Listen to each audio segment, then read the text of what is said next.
Yo, welcome to Trippy Commentaries and our Week 4 preview here in the 2014 NFL season. Last week we had one of the best games that I've ever seen, and I've seen a lot, but that Seattle Seahawks versus Denver Broncos showdown, which came down to overtime, was an instant classic. And you got to give Peyton Manning a lot of credit here. With less than a minute left, no timeouts, he went against one of the best defenses of all time, traveled down the field, got a touchdown, and then the 2-point conversion to send it into overtime. Crazy performance because really most of the game they haven't done anything. They did have a drive right before where they were able to score, but Peyton Manning coming through clutch. But in overtime, Russell Wilson looked unstoppable, traveled down the entire field to get the touchdown and the victory. Seattle comes out on top once again. I'm RJ, joining up with FPS Kyle. What did you think about the game? It was amazing, man. I wish that was the actual Super Bowl game, not the third game of the season. It almost sets the table here, though, for maybe another rematch, which obviously would have to wait until the Super Bowl again this year. I think Seattle's going all the way. Just what they've shown to me on that defense, and Russell Wilson's been so efficient as a quarterback. And obviously, beast mode does what we know he's going to do every season. He's just going to keep pounding the rock.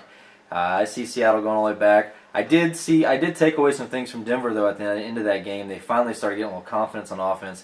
Started finally moving the ball. Kind of took control of the game in the second half, and something we haven't obviously never saw from them in the Super Bowl. So that is something good for Denver. They might take away that we lost this game, but we played pretty damn good against a really good team.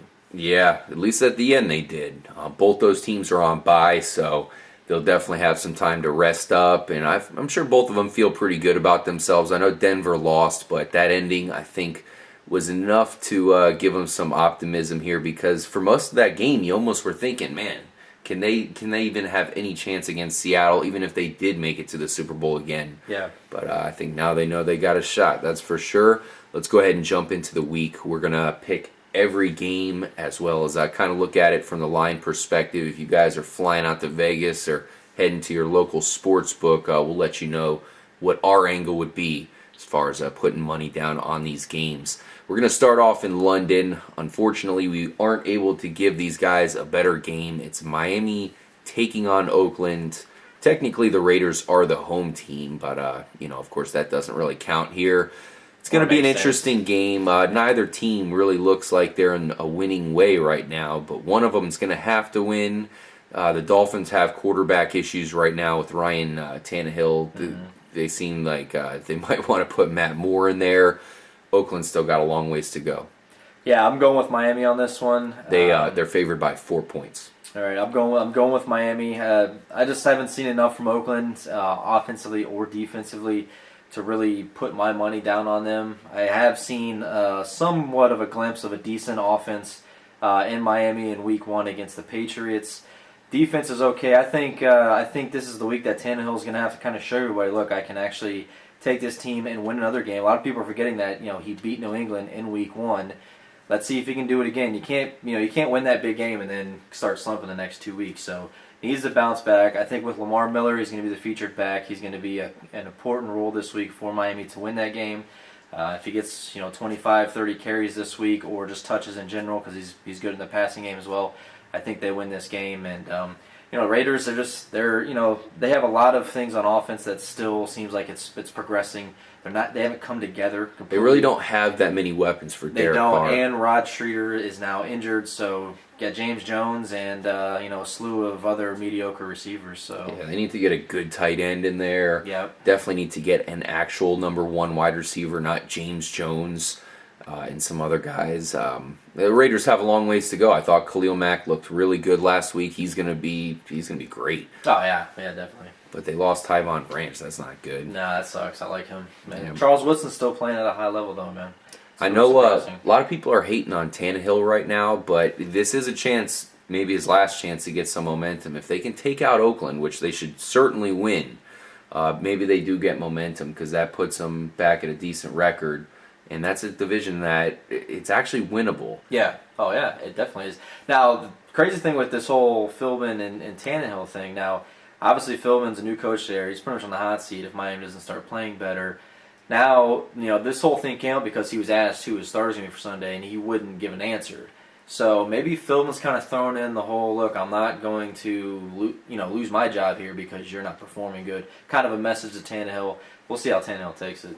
Yeah, we'll see what happens. I'm going to pick Miami as well.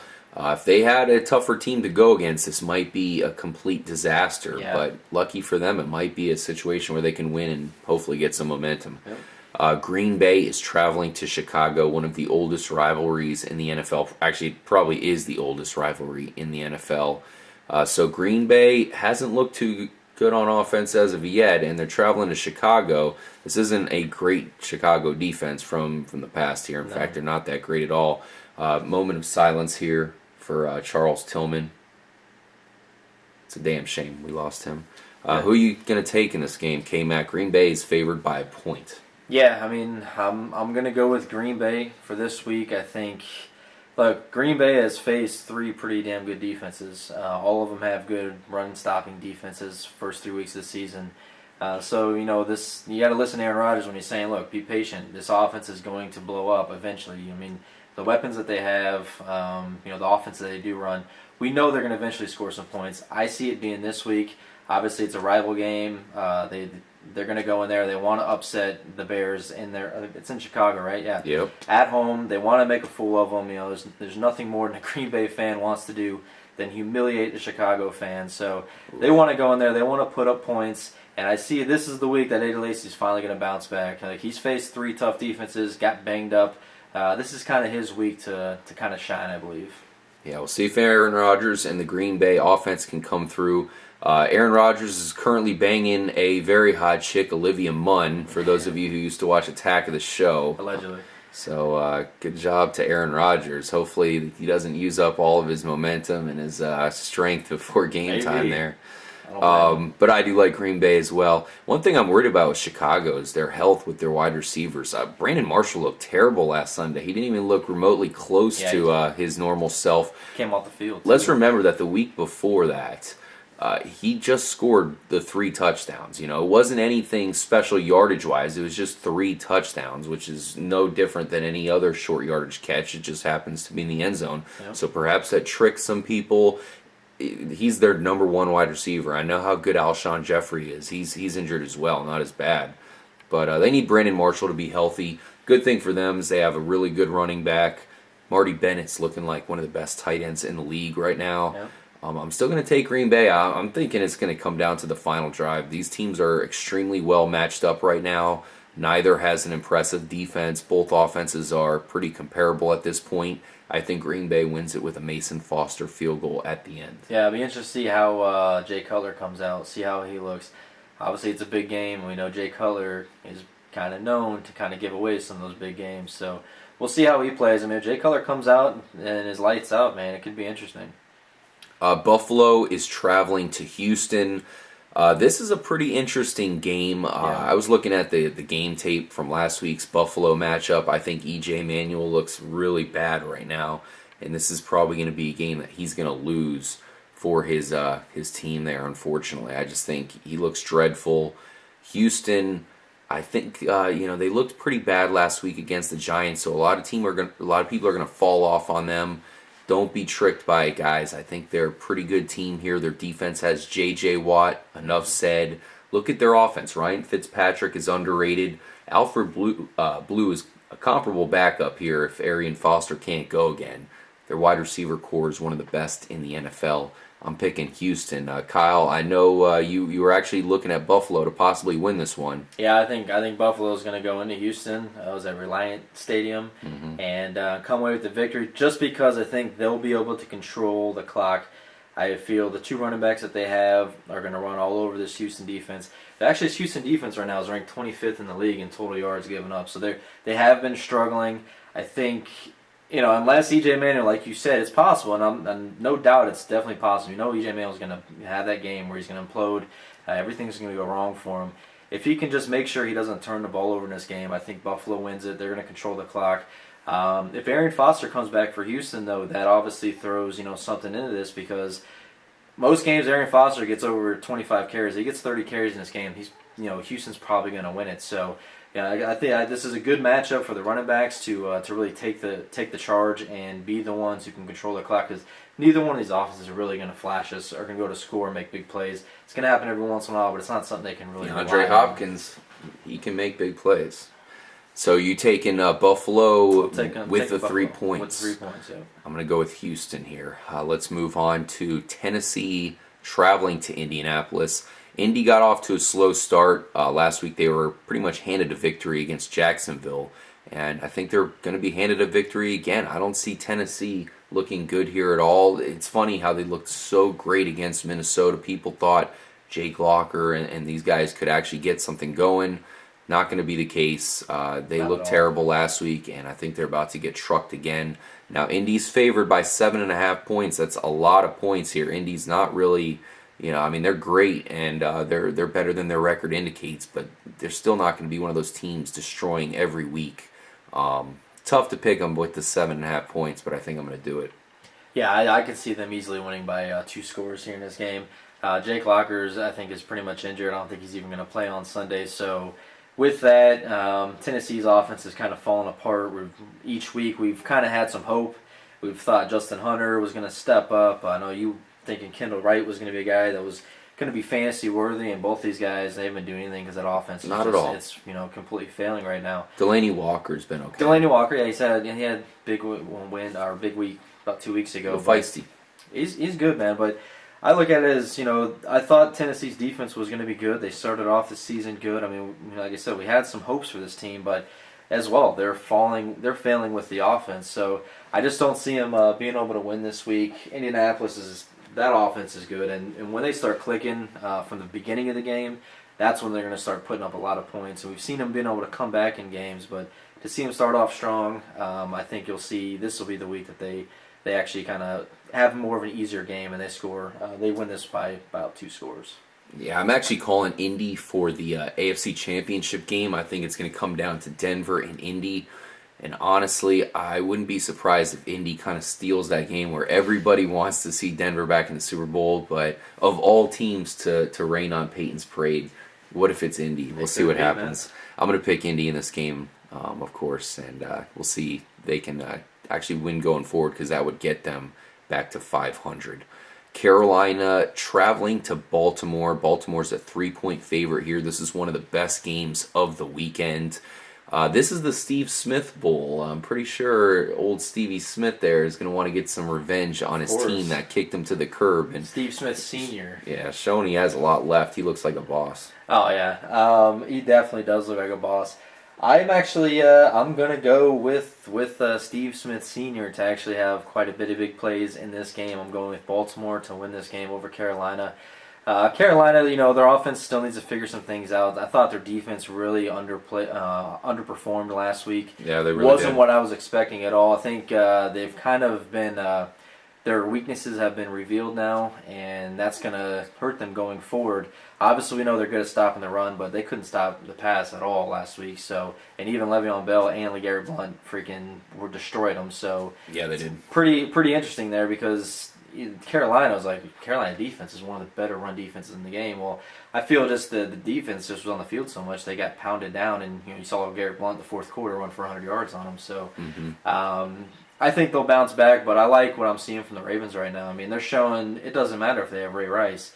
Plug in whatever running back into this offensive system and Gary Kubiak's system, and they're going to be able to put up enough yards and carry the team and help win the game. Yeah, that's a tough place to play there for Carolina. It's like you want so badly to pick Carolina because they're coming off a tough loss. And I feel like they are one of those teams with a lot of heart, and you kind of expect them to bounce back after a tough loss. But not the easiest place to do it. Baltimore, they're going to be very ruckus there. They're going to be cheering for their man Steve Smith. And we all know Steve Smith's going to rise to the occasion as well, that's for sure. One of the hardest players in the game, still. I'm going to pick Baltimore at home, but that's the only reason why I'm picking it is because they're at home. That purple sea. Yeah, if it was in Carolina, I definitely probably would say, if it was in North Carolina, I would definitely say that the Panthers would probably come with it. I mean, you got to remember, home field advantage can sway a team big time. It's all about the mo. I don't like the Greg Hardy situation with Carolina as well. It seems like it's hurting him a lot. Where in San Francisco, where they're not doing the best either since that whole thing went down as far as losing him. I feel like Greg Hardy was a leader of the team, and losing him and his leadership is hurting them right now. Just his pass rush, man. I mean, that was a big part of that defense last year that they're not going to have. So let's go ahead and move on. We're both picking Baltimore. Detroit is traveling to the Jets. Detroit's been pretty impressive so far. The Jets, their defense has looked pretty good, at least stopping the run. Yeah. Stopping the pass has been a trouble spot for them, and Detroit has this guy Calvin Johnson who might be able to go off. Yeah, well, I mean, Alshon Jeffrey had a pretty good game last week against them. Now they got to face Calvin Johnson. It's going to be a hard time for them to stop him. Plus the other receivers that this team has now. I mean, we want to talk about Calvin Johnson. You still also have a guy like Golden Tate who has definitely performed well. They got Reggie Bush, who I think is also going to have a good game. I'm picking them to win this one. It's gonna be close because the Jets defense is good. I feel the Jets offense is finally coming around. Starting to see Geno Smith play a little better at times. There's a little glimpse there, and then he falls back into making those mistakes that a young quarterback's gonna make. But I do see an improvement in that Jets offense this year, and it's gonna be a little closer than most people normally would think. But I am gonna go Detroit to win this one. I'm going with Detroit to destroy them. I think it's going to be an ass whooping. Detroit's just built well to face the Jets here. I mean, their wide receiver core is really good. They have a solid number 2 here. Golden Tate's been as advertised. I'm a little bit worried about the Detroit running backs. Reggie Bush had a freaking ridiculous run last week. So if they can keep him healthy, they're good. Yeah. But Joique Bell has not impressed me, and I felt like that's one of the guys that they wanted to be their workhorse.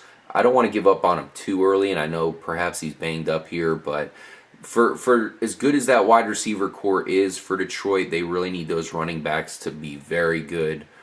Hopefully Reggie Bush can stay healthy because that's a guy I look to actually be better than people give him credit for.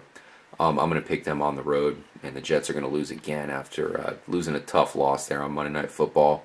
Tampa Bay got their ass completely kicked against the Falcons. One of the worst losses you'll probably see, and I don't think they're going to have it any easier traveling to Pittsburgh. Pittsburgh's favored by 7.5 points. Kyle, I dare you to pick the Bucs. No. I'm going to say Pittsburgh's probably going to win this one by at least 2 scores.